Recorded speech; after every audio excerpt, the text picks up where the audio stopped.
So here's how the opening and closing system works on these disc drills, on this case disc drill to be specific. We just replaced these with some French hardened steel discs. We got about 5,000 acres out of a set of discs, which was pushing it actually. They wore down to about 16 inches. We should have quit at about 16 and a half, it sounds like, on these drills. We just wanted to finish the season out. We're hoping we get that whole 5,000 acres out of this without wearing it down past that 16-inch mark now. So brand new discs on here.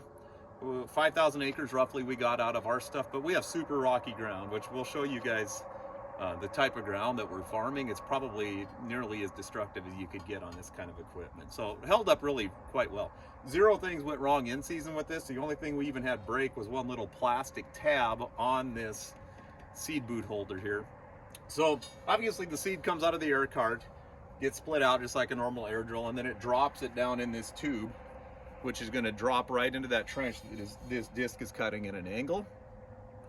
You set your depth on each individual run on this drill. So if you want to set the runs behind the wheels a little deeper, all you do is just set this lever in a different spot behind the wheels.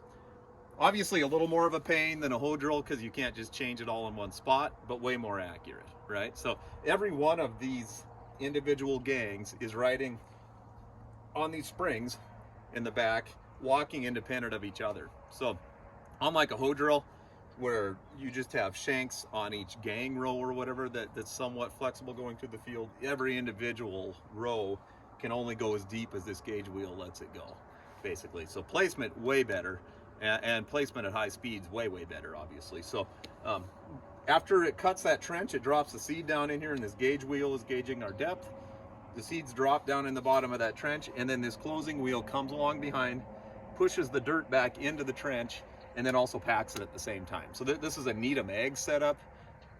Really like this closing wheel setup so far. You can change this angle. If you start seeding deeper or shallower, you can change how aggressive it's pushing the dirt back in. And then this little lever lets us adjust how much down pressure that packing system's putting on there. So when it's really wet, we might have that packing thing set back in the middle or even on pretty light pressure so we don't pack really hard.